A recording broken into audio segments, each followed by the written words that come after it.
This is your Barbados Today morning news update for Friday, October the 5th. I'm Emmanuel Joseph. Thanks for joining us. Topping the news at this hour, the National Union of Public Workers is pushing to achieve a speedy settlement to the situation at the psychiatric hospital, where nurses there have not been paid for as many as 6 months. General Secretary of the NUPW, Roslyn Smith, last night described the matter as a grave one which reeked of exploitation. When it comes to workers working, 6 months, 9 months and not being paid, it is an area of concern because persons are then expected to be at work, appear, in the appropriate uniform, and you got toiletries and different things that make you fit for work. And you're just going, you still have your mortgage and your rent to pay, and no money. So I don't take that lightly.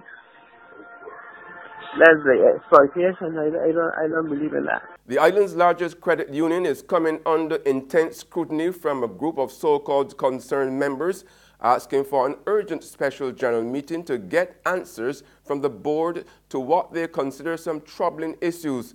But the directors of the Barbados Public Workers Cooperative Credit Union plan to bear all to the membership in an attempt to prevent what it says is a totally false picture of impropriety from emerging at the billion-dollar credit union.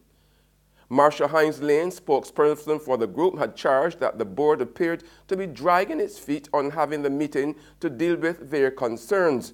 But in a swift rebuttal, the official told Barbados Today that the meeting will be held in 2 weeks with updates on the group corporate redesign and the supervisory internal audit on the agenda. If time is money, then one hospitality industry specialist believes that Barbados and other regional tourist destinations are losing significant sums each year due to time wasted at certain points along the travelers' journeys. Vice President of Sales and Head of the Marketing in the Americas for Busy Rooms Limited, Casey Davies, says tourists visiting the Caribbean could spend less time going through fast-tracked processes like clearing immigration and checking in at hotels. So the issue of fast-tracking through immigration is something that I think that needs to be handled very quickly and efficiently within the Caribbean, especially for inter-Caribbean travel, where individuals who travel from one destination within the Caribbean to another still have to go through lengthy processes within the immigration line, which can be an hour to an hour and a half at times. I think this needs to be mitigated with the use of similar programs such as registered travel, which is used in the UK, where individuals can easily swipe a card and fast-track themselves through the immigration process. It's not just a solution that needs to be solved by technology.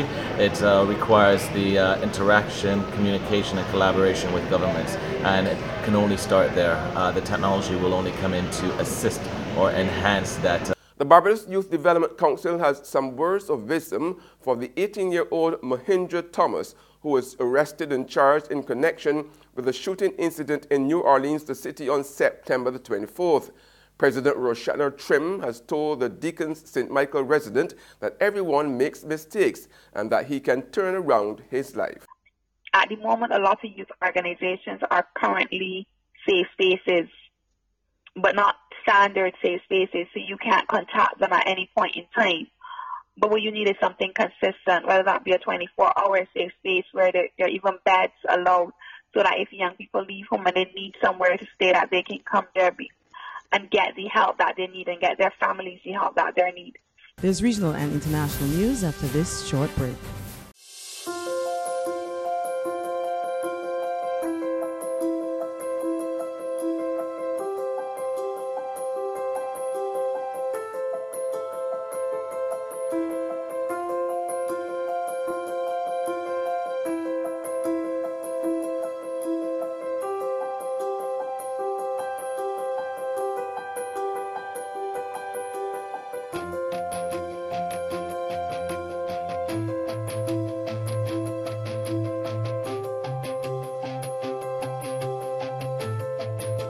Barbados Today, news you can trust.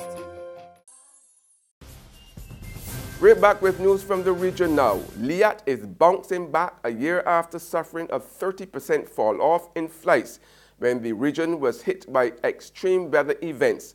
That's according to a senior official of the Cass-Strap Regional Airline.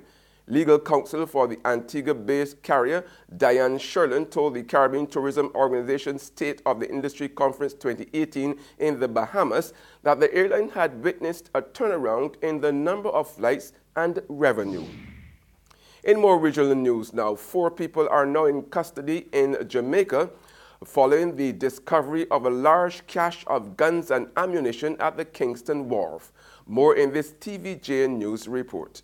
Now, 10 guns, including an Uzi submachine gun, 26 magazines, 640 bullets, and a silencer were found in a barrel containing groceries. The guns and ammunition are believed to have been shipped to Jamaica from the United States. The operation was carried out by members of the Counterterrorism and Organized Crime Investigation Branch and the Narcotics Division, with support from the Contraband Enforcement Team of the Jamaica Customs Agency. And on the international scene, the U.S. Senate is set to carry out a key procedural vote today and a final vote tomorrow on confirming President Donald Trump's Supreme Court nominee Brett Kavanaugh. The conservative federal appeals judge is expected to win Senate confirmation after 2 wavering lawmakers responded positively yesterday to an FBI report on accusations of sexual misconduct against the judge. Democrats are making it clear they are not satisfied by the FBI's investigation into Brett Kavanaugh, saying that crucial witnesses were ignored by the Bureau. For starters, neither Christine Blasey Ford nor Kavanaugh were interviewed, and witnesses who could potentially back up Deborah Ramirez, the second accuser, weren't either. Reuters' Nathan Lane has been speaking to some of these people. So there was a common theme to all of these discussions I had with multiple people, Yale classmates of Brett Kavanaugh and Debbie Ramirez specifically. And that was that they were trying to get information to the FBI that they believed was valuable, to particularly Debbie Ramirez's claims, but that the FBI seemed uninterested. And so they were exasperated, they were disappointed, they were frustrated.